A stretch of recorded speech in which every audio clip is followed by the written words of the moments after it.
John Miller loved the quiet nights at the Deep Space Observatory in the Arizona desert. The sky was always full of stars, and the only sounds were the soft hum of computers and the occasional call of a night bird. At 32 years old, John had spent most of his life studying the universe. He enjoyed the peaceful work of listening for signals from distant worlds. On this particular evening, he sat in the control room with a warm cup of coffee. His friend and fellow scientist, Lisa Bennett, was working at the next desk. Lisa was 28, with bright eyes and a quick smile. She had joined the team 2 years ago and quickly became one of the best at analyzing unusual data. The clock showed just after midnight when the alarms suddenly filled the room with loud beeps. John nearly spilled his coffee. He set the mug down quickly and turned to the main screen. "What is happening?" he asked, his voice surprised. Lisa jumped up and hurried over. "John, look at this. We are receiving a very strong signal. It is coming from way beyond our solar system." The computer showed waves of data flowing in faster than they had ever seen before. The signal was clear and steady. It did not look like random noise from a star or a planet. It looked like a real message. John typed quickly on his keyboard. "Let me try to clean it up. This is not normal radio interference. It feels organized." They worked together in silence for a few minutes. The air in the room felt heavier. Then Lisa pointed at one of the monitors. "John, the signal includes audio. Should we play it?" He nodded. "Go ahead, but keep the volume low at first." Lisa pressed a button. A calm but urgent voice came through the speakers. It spoke in clear English. "People of Earth, this is Captain William Hayes of the Human Exploration Fleet. We are under attack. I repeat, we are under attack by unknown forces. We are sending coordinates. Please send help if you can. Our position is critical." John and Lisa stared at each other. The room felt suddenly very cold. "Did he just say Human Exploration Fleet?" Lisa whispered. "We only sent a few small probes and test ships in the last few years. How can there be a whole fleet out there?" John shook his head slowly. "I don't know, but the voice sounded real, and the coordinates, they are far away, past the edge of our solar system, near the Oort cloud."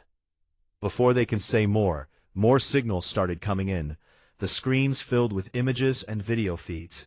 John enlarged one of them. What they saw made their hearts beat faster. Sleek spaceships with familiar human designs were moving through the darkness of space. They had American and international flags painted on their sides.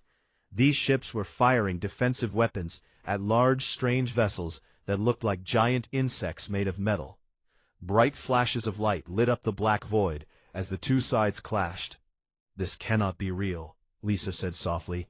"Those are our ships, but who are they fighting?" They watched as one of the human ships turned sharply to avoid a bright energy beam.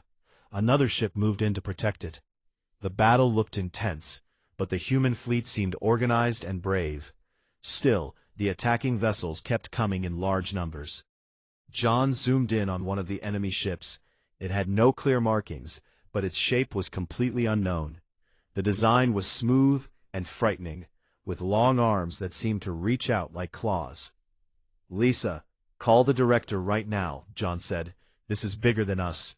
We need to tell someone in charge." While Lisa made the call, John kept recording everything. He felt a mix of fear and excitement.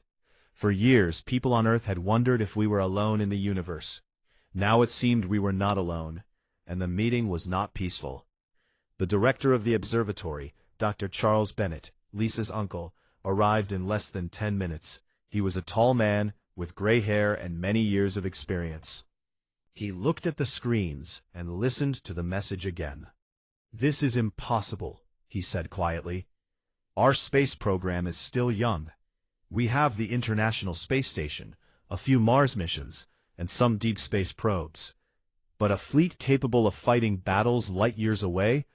That does not match anything we know." Yet the evidence was right in front of them.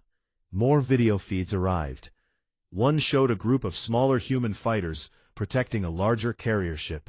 The pilots moved with skill, dodging attacks and helping each other.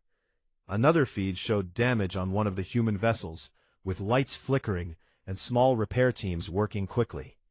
Lisa leaned closer to the screen. Look at the date stamp on these signals. They were sent only hours ago. The battle is happening right now, and the signals are reaching us almost in real time because of some advanced technology. Dr. Bennett rubbed his chin. We need to inform the government. This could affect the whole planet. If these attackers win and keep coming closer, they might reach Earth. John felt a chill run down his back. He thought about his wife, Emily, and their 2 young children sleeping safely at home. The idea that something dangerous was moving toward their world made his stomach tight. We should send a reply, he suggested. Even if it takes years to reach them, they need to know Earth heard their call. Dr. Bennett agreed. Let's prepare a simple message. Tell them we received their signal, and we are alerting our leaders. We stand with them. As they worked on the reply, more data poured in. The human fleet was holding its ground for now, but the attackers showed no signs of stopping. One large enemy ship broke through the defensive line and seemed to head toward the inner solar system. Lisa watched with wide eyes. They are coming closer. If they keep moving at this speed, they could reach the edge of our solar system in weeks or months. The 3 scientists sat together, staring at the live feeds. The battle in space looked like something from a movie, but it was real. Human beings were out there, fighting for their lives against an unknown enemy. John thought about all the questions this raised. How did these humans build such advanced ships so quickly? Were they from a secret program no one knew about? Or had time and distance changed everything in ways scientists could not yet understand? Outside the observatory, the desert night remained peaceful. The stars twinkled, as they always had. But now those stars hid a secret. A battle was raging far away, and its outcome could change life on Earth forever. Dr. Bennett stood up slowly. I will contact Washington immediately. You 2 keep monitoring every signal. Record everything. This might be the most important night in human history. Lisa looked at John. Her voice was steady, but full of wonder. We always dreamed of finding life in space. I never thought it would find us like this. John nodded. Whatever happens next, we are part of it now. Earth is no longer just watching the stars. The stars are watching back, and they brought trouble with them. The alarms continued to beep softly as new signals arrived. The human fleet kept fighting with courage. Captain William Hayes and his crew were not giving up. And on a small blue planet called Earth, 3 scientists in a quiet desert room became the first to learn that their world was no longer alone, and that danger was heading their way. The night was just beginning.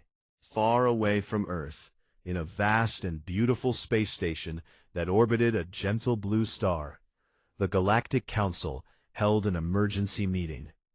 The station was called Harmony Prime.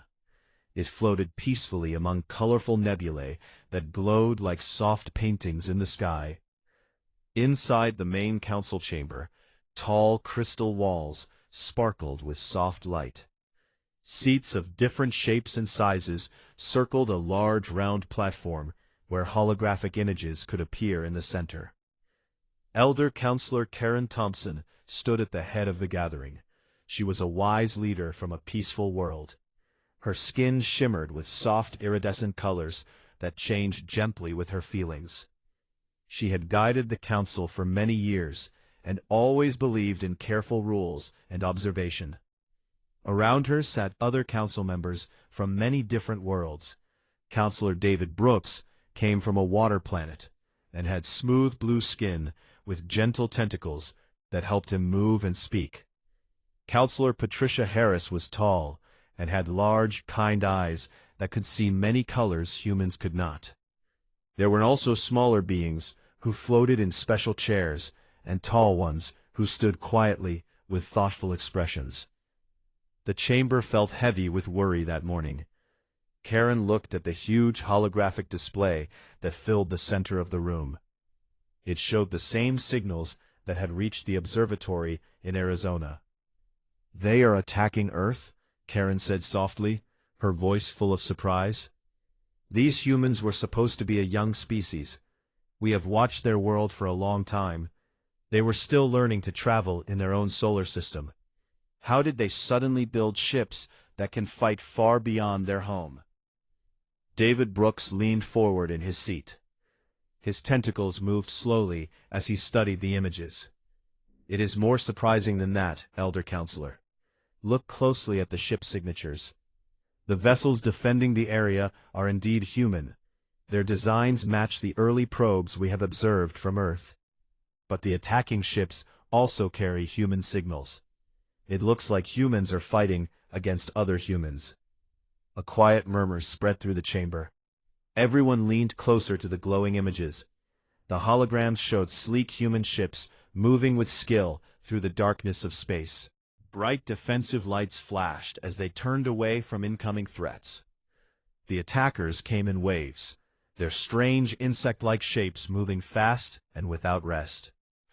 Patricia Harris spoke next, her many eyes narrowed with concern. "This should not be possible. Our observation teams have followed Earth's progress for decades. Their space program was small and hopeful.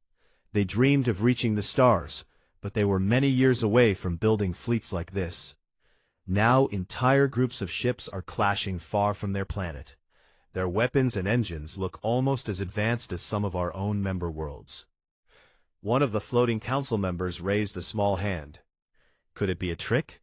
Maybe another species is pretending to be human to cause fear. David shook his head. "We have checked the signals many times. The language, the ship codes, even the voices all point to humans from Earth. It appears they have grown much faster than anyone expected. Or perhaps something else helped them." Karen Thompson felt a quiet fear growing inside her. The Galactic Council had very strict rules.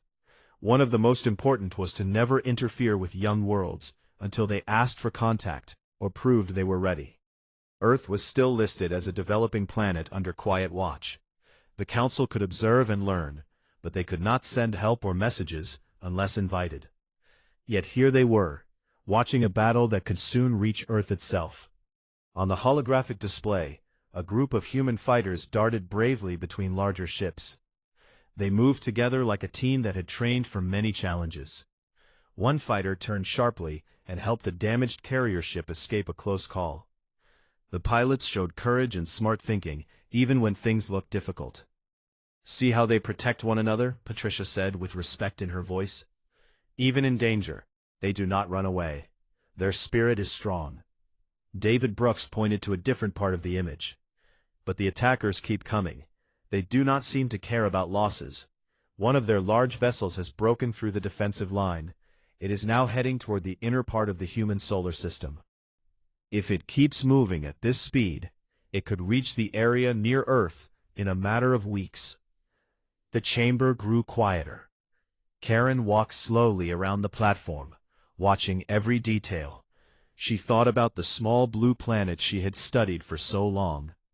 Earth had beautiful oceans, green forests, and people who loved music, stories, and helping each other.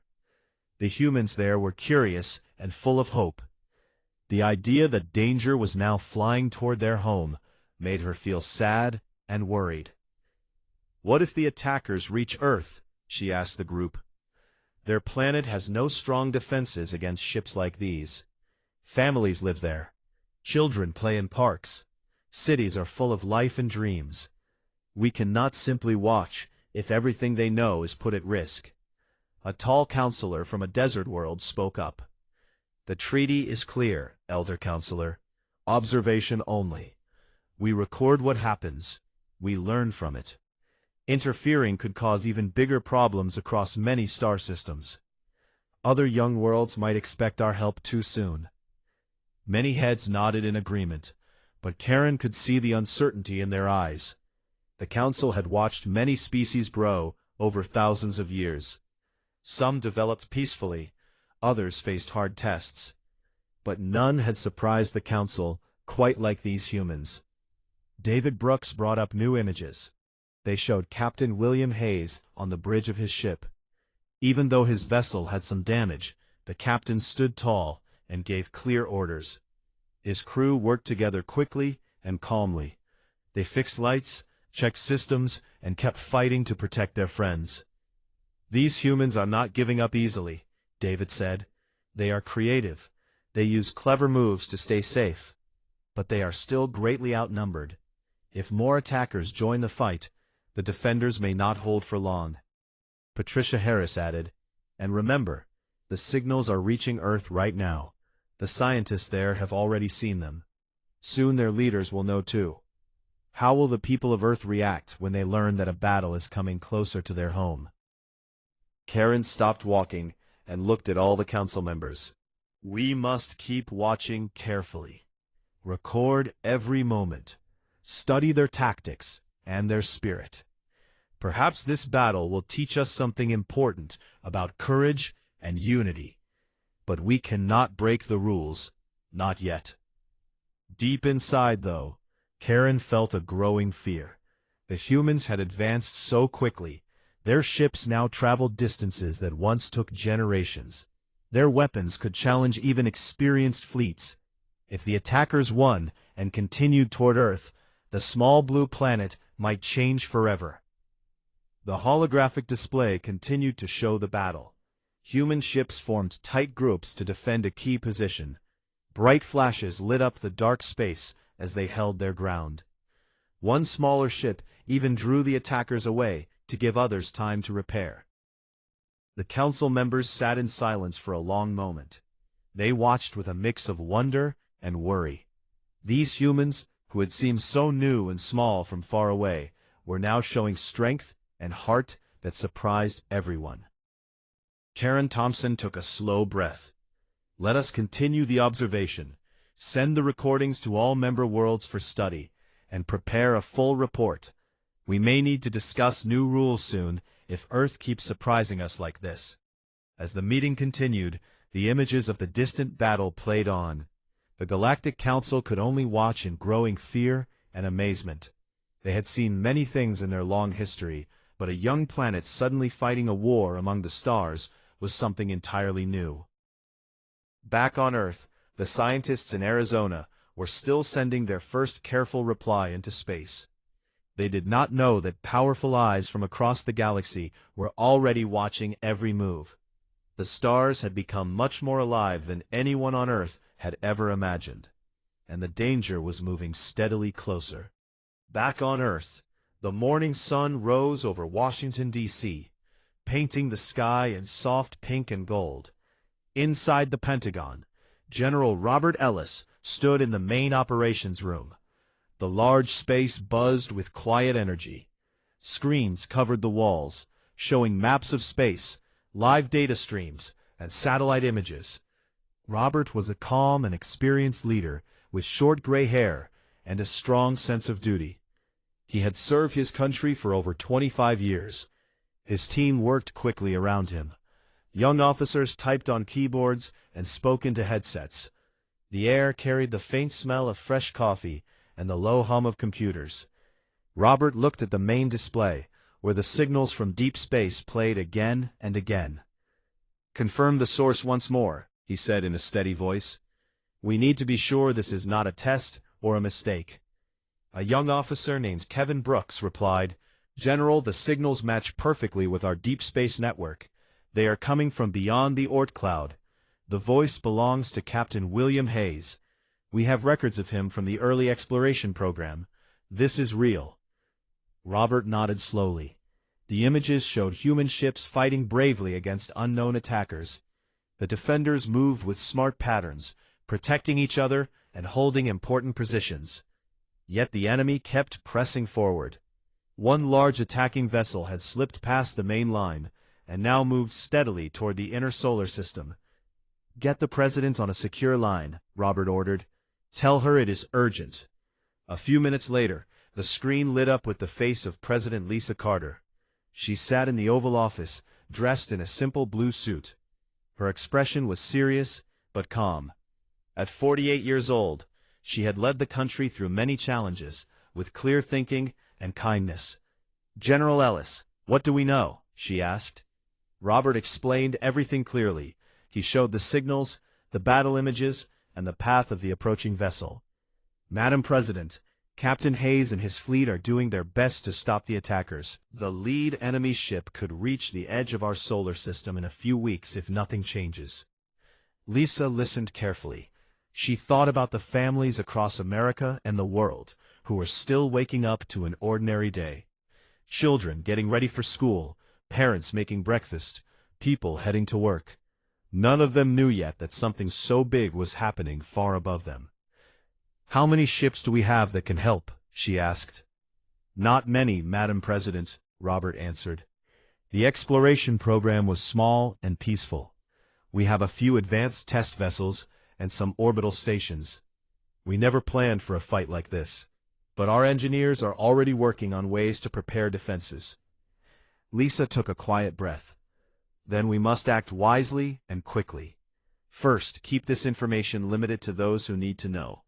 We do not want panic. At the same time, prepare a message of support for Captain Hayes. Let him know Earth has received his call and we stand with him."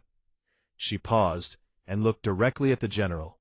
"Also, begin planning peaceful ways to protect our planet. Talk with scientists and engineers. We will defend our home if we must, but we will do it with hope and unity." As the call ended, Robert turned to his team. "You heard the president. Let's get to work. Kevin, contact the space agency leaders. We need their best ideas." Meanwhile, high above Earth, in the International Space Station, astronaut Captain Karen Mitchell prepared for her day. She was a skilled pilot, with warm brown eyes and a ready smile. She had trained for years to live and work in space. Today felt different. She had seen the first reports from the ground team.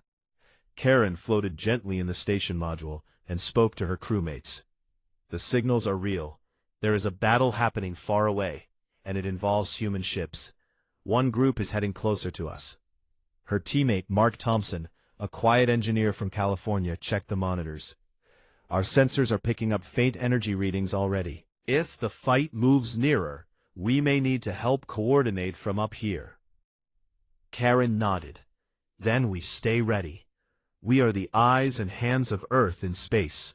Every small action we take could matter." Back on the ground, in the Arizona Observatory, John Miller and Lisa Bennett continued their careful watch. They had sent a simple reply message into space. "Captain Hayes, Earth has received your signal. We hear you. Help is being prepared. Stay strong." John looked at the new images coming in. The human defenders showed great teamwork. Smaller fighter craft darted between larger ships, drawing attention away from damaged vessels so repairs could finish. Captain William Hayes appeared on one feed, speaking calmly to his crew, even while lights flickered around him. "He looks tired but determined," Lisa said softly. "They are protecting something important to all of us." John thought about his wife Emily and their children. He had called them earlier and asked them to stay close to home today without causing worry. Now he wondered how long they could keep the news quiet. By afternoon, the president made a short public statement from the White House. She stood in the rose garden with gentle sunlight around her. "My fellow citizens," she began, "today we have received surprising news from deep space. Our exploration teams have encountered an unexpected situation. Some of our ships are facing challenges far from home. We are monitoring the events closely and working with international partners. There is no immediate danger to Earth, but we ask everyone to remain calm and united. Science and courage have brought us this far, and they will guide us forward." People around the world watched the broadcast. In small towns and big cities, families gathered around screens. Some felt curious, others worried. In a quiet neighborhood in Ohio, Emily Miller sat with her children and explained that their father was helping with important work among the stars. The children listened with wide eyes, asking simple questions about space and bravery. At the Pentagon, General Robert Ellis met with scientists and military advisors. They discussed ways to strengthen orbital defenses using existing technology. Ideas flowed quickly. better communication networks, improved sensors, and plans for quick response if needed. One scientist, Dr. Rachel Brooks, shared a hopeful thought. Even if we cannot send a large fleet yet, our knowledge and spirit can reach them. Messages of support, shared data, and reminders that Earth is behind them may give Captain Hayes and his team new strength. As evening approached, new signals arrived at the observatory. The battle had grown more intense. The attackers pushed forward, but the human defenders held their formation with clever moves. One group of fighters created a distraction that allowed a damaged carrier to move to a safer position. Karen Mitchell, from the space station, sent a personal message toward the distant fleet. "This is Captain Karen Mitchell, from Earth orbit. You are not alone. Every person on our planet is thinking of you and hoping for your safety. Keep your light shining." The words traveled through space at the speed of light, carrying hope across the vast distance. In the operations room, General Robert Ellis watched the latest images. The lead attacking vessel continued its slow but steady path toward the solar system. It looked large and unfamiliar, yet the human ships around it refused to give up. Robert spoke quietly to his team. "We may not have all the answers yet, but we know one thing. Humans have always faced challenges with courage. Today is no different. We will prepare, we will learn, and we will stand together." Far away, the stars continued their silent watch. On the small blue planet, people went about their evening routines, cooking dinner, reading stories to children, and looking up at the night sky with new questions in their hearts. The defense of Earth had begun, not with loud actions, but with quiet determination, smart planning, and the simple belief that working together could make a difference. Yet the approaching danger reminded everyone that the coming days would test that belief like never before. In the Grand Council Chamber on Harmony Prime, the soft lights dimmed slightly as the holographic display grew brighter. Elder Counselor Karen Thompson stood near the center platform, her iridescent skin showing gentle waves of blue and silver. She had not slept much since the emergency meeting began. The images from the distant battle continued to play, showing the brave efforts of the human fleet.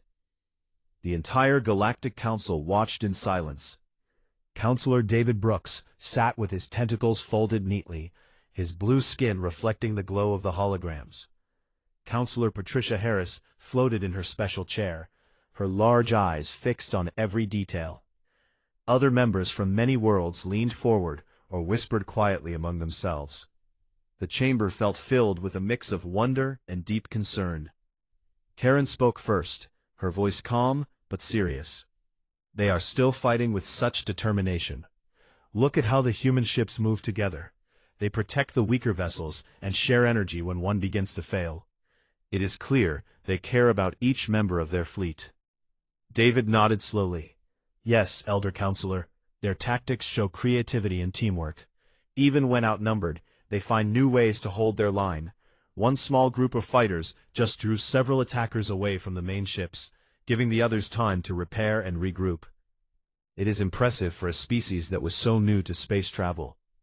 On the display, Captain William Hayes appeared again. He stood on the bridge of his flagship, speaking clearly to his crew. His uniform had a few marks from the long hours, but his eyes remained steady. He encouraged everyone to stay focused and to remember the families waiting back home.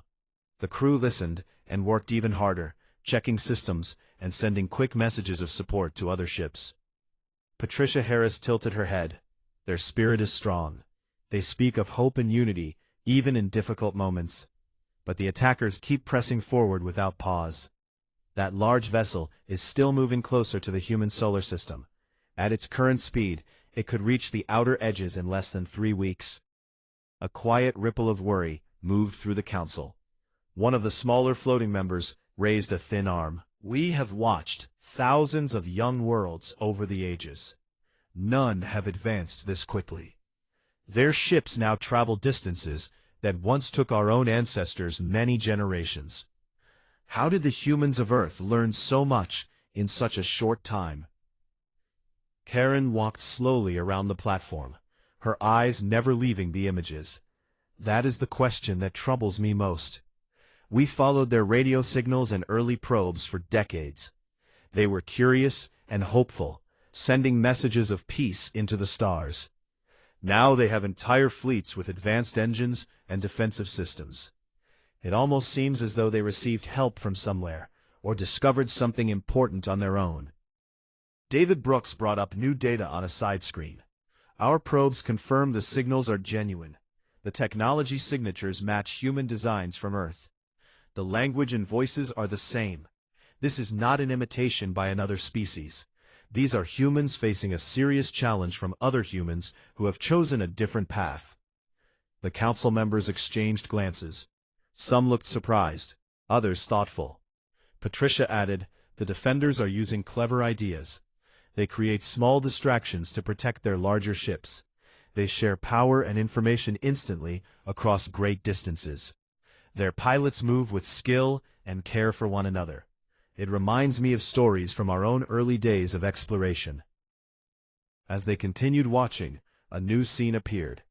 From the International Space Station orbiting Earth, Captain Karen Mitchell sent another message toward the distant battle. Her voice traveled through space, warm and encouraging.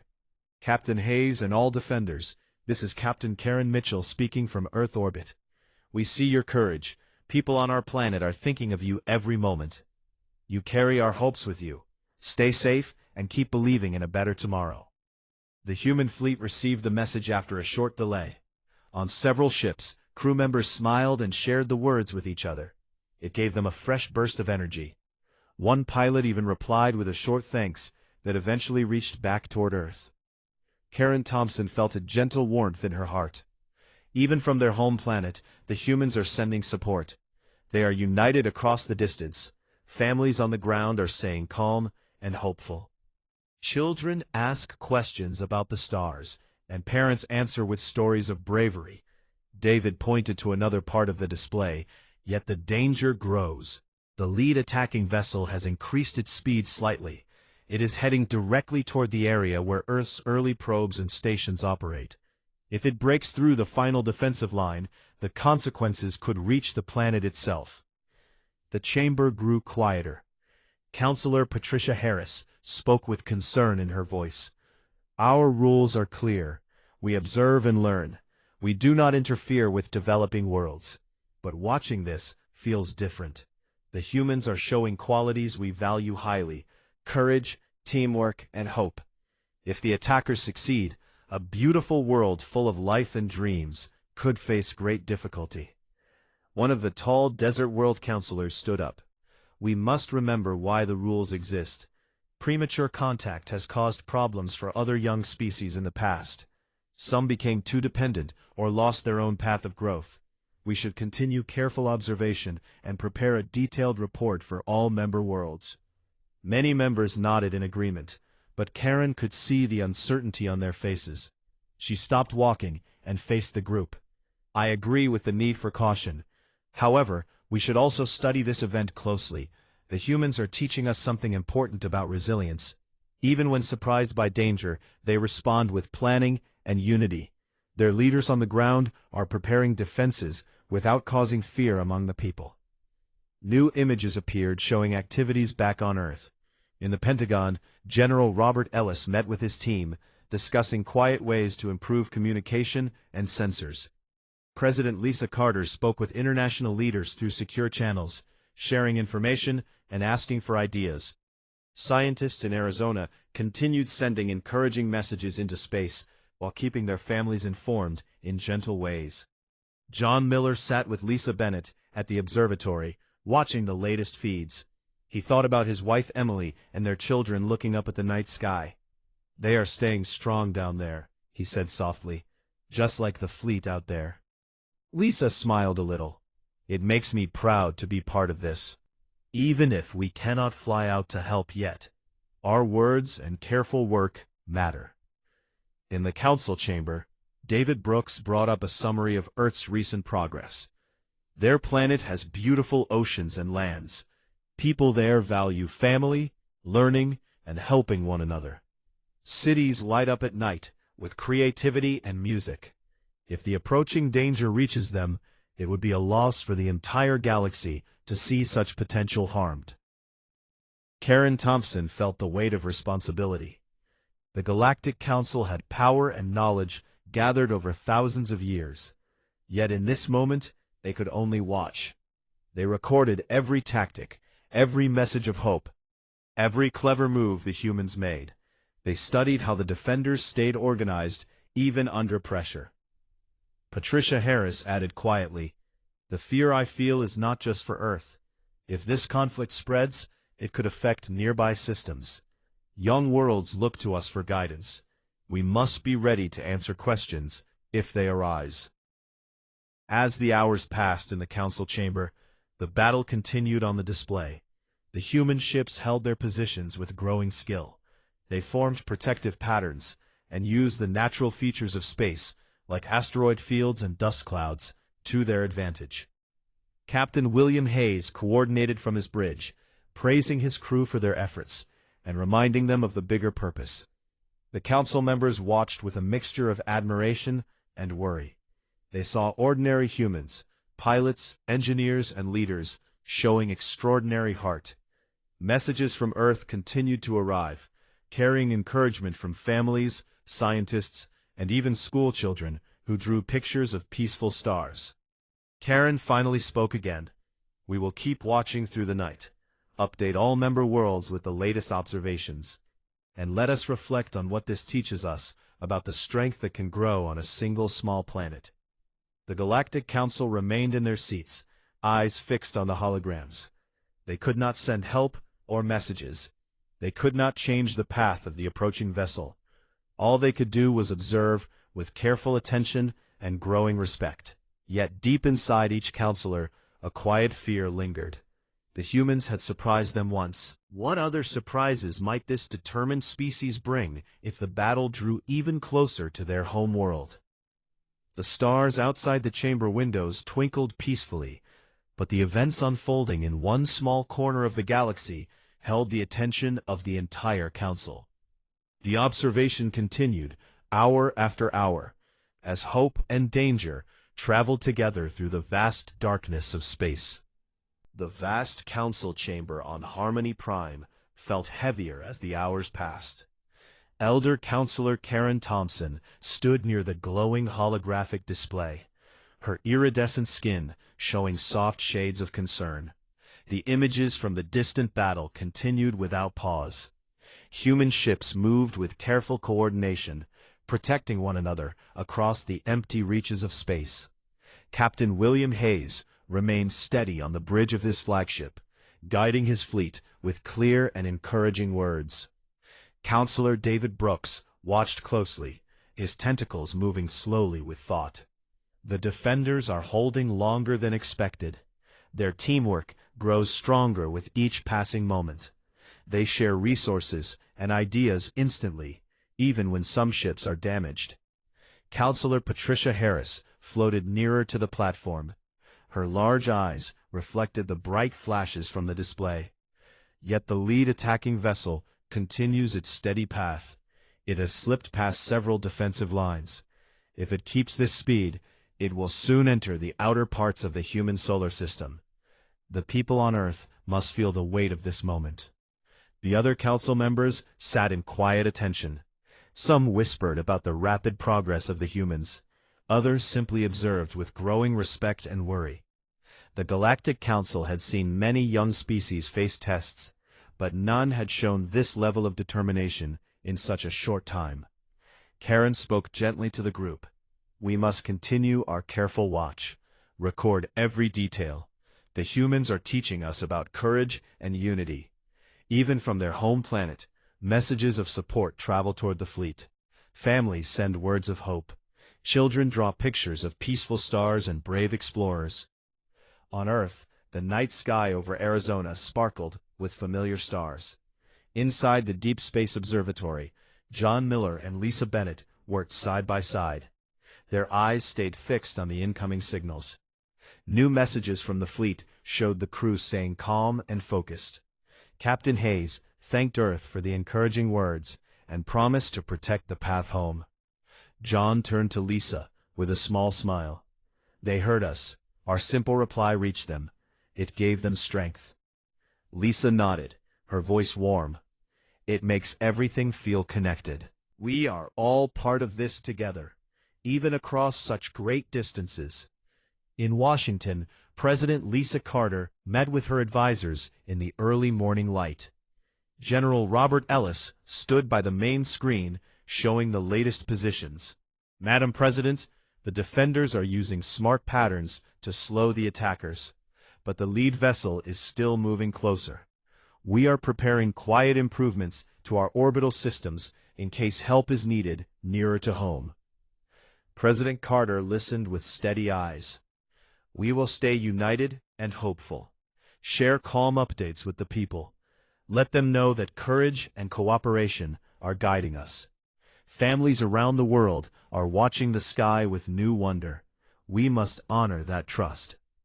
Across the country, ordinary people continued their days with quiet strength. Emily Miller prepared breakfast for her children, while soft news played in the background. She answered their questions about space and bravery in simple, loving words. In schools, teachers spoke about exploration and teamwork. In cities and small towns, neighbors checked on one another and shared messages of support. High above Earth, Captain Karen Mitchell floated in the space station. She sent another warm message toward the distant battle. To all defenders, your courage lights the way for everyone on our planet. We believe in you. Keep moving forward with hope. The words traveled through space and reached the fleet. On several ships, crew members paused to listen. Smiles appeared on tired faces. One engineer said softly, "They are with us. Earth is watching and cheering us on." Back in the Galactic Council chamber, new images appeared. The human fighters darted with skill, creating careful distractions that allowed larger ships to reposition safely. Captain William Hayes coordinated from his bridge, praising each team for their efforts. The defenders formed a stronger protective circle around the most important vessels. David Brooks pointed to the display. See how they adapt. They use the natural dust and rocks in space to hide their movements. Their pilots think quickly and help one another without hesitation. It is a beautiful example of unity. Patricia Harris added, and listen to the messages from home. They speak of family, learning, and a shared future. The people on Earth are not afraid. They are hopeful. That hope seems to travel all the way to the fleet and give them new energy. Karen Thompson felt a gentle mix of admiration and worry. The Council could only observe according to the ancient rules. They could not send aid or advice. Yet watching the humans respond with such heart filled the chamber with quiet respect. The small blue planet, once seen as young and simple, now showed qualities that many older worlds could learn from. As the observation continued, something unexpected began to happen on the battlefield. One of the attacking vessels suddenly slowed its advance. Its lights flickered in a different pattern. Then another ship nearby changed course slightly. Confusion seemed to spread through the attacker ranks. Messages between the attacking ships showed growing uncertainty. The council members leaned forward. Karen's voice carried surprise. What is happening? The attackers are hesitating. David studied the new data. It appears some of the attacking ships are receiving different orders, or perhaps they are questioning their path. Look, several smaller vessels are breaking formation and moving away from the main group. On the display, the human defenders noticed the change too. Captain Hayes spoke quickly to his fleet. Stay alert, but hold position. This may be an opportunity. Protect one another and watch for peaceful signals. The turning point came gradually but clearly. More attacking ships transmitted signals of uncertainty. Some began to retreat slowly, moving back toward the outer darkness. The lead vessel, which had pushed so far forward, paused its advance. Its movements became less aggressive as new communications flowed between the two sides. In the observatory in Arizona, John Miller and Lisa Bennett watched with wide eyes. Something is changing, John said. The attackers are pulling back in places. The defenders are holding strong. Lisa smiled with relief. The messages from Earth may have helped, or perhaps the attackers saw the unity and courage and chose a different way. President Lisa Carter received the update in the Oval Office. She stood tall and spoke to her team. This is a hopeful moment. Our people have shown what unity can do. Let us continue preparing with care and share the good news gently with the world. General Robert Ellis coordinated with international partners. Plans shifted from defense to careful observation and support. Messages of peace and understanding traveled toward the distant fleet. Captain Karen Mitchell from the space station sent a new encouraging note. Defenders, you are showing the galaxy what hope and teamwork can achieve. Earth celebrates your strength. In the Galactic Council chamber, gasps of surprise filled the air. Karen Thompson stood straighter, her skin brightening with wonder. They are succeeding. Against all expectations, the humans are turning the situation. The attacking vessels are retreating. The path to Earth is becoming safer. David Brooks nodded in amazement. The defenders did not need to chase or force anything. Their steady courage and clear messages seemed to have created space for dialogue. Some attackers are choosing to step back. This is remarkable. Patricia Harris watched with deep respect. We have observed many conflicts across the stars. Few have ended with such quiet strength and unity. The people of Earth have surprised us again. Their planet may hold even greater potential than we realized. The Council continued watching as the battle eased. Human ships maintained their protective positions, but lowered their defensive energy. Captain William Hayes sent a message back toward Earth. To everyone at home, your support reached us at the right moment. We held the line with courage and hope. The danger is moving away. We are safe for now, and looking forward to a peaceful future among the stars. Cheers and warm messages flowed across the human fleet. Pilots shared stories and thanked their teammates. Back on Earth, families gathered to hear the news. Emily Miller hugged her children as they looked up at the night sky with shining eyes. John and Lisa in the observatory shared a quiet moment of relief and pride. President Lisa Carter addressed the world in a calm and hopeful speech. Today we witness the power of unity and courage. Our explorers faced a great challenge, and they responded with heart and wisdom. We thank every person who sent support and stayed strong. The stars remain full of wonder, and we will continue exploring them together in peace. In the Galactic Council chamber, the members sat in thoughtful silence. Karen Thompson finally spoke. We came here with fear, watching a young world face unexpected danger. Now we see something beautiful. The humans turned the moment with determination and hope. They reminded us that even a small planet can shine brightly when its people stand together. David Brooks added softly, "Perhaps it is time to review our old rules with fresh eyes. Earth has shown qualities worthy of respect and future friendship." Patricia Harris smiled gently. "We will keep observing with care. But today, we also celebrate from afar. The blue planet and its people have earned our deepest admiration." As the holographic display showed the human fleet safe and the attackers moving away, a sense of quiet wonder filled the chamber. The stars outside the windows twinkled peacefully once more. On Earth, people returned to their daily lives with new dreams. Children asked more questions about space. Scientists planned better ways to listen and reach out. Families looked at the night sky with gratitude and hope. The Galactic Council continued their careful watch, no longer only with fear, but with growing respect and curiosity. The small blue planet had faced a great test and emerged stronger. Its story among the stars had only just begun. What other surprises and wonders would Earth bring to the galaxy in the years ahead?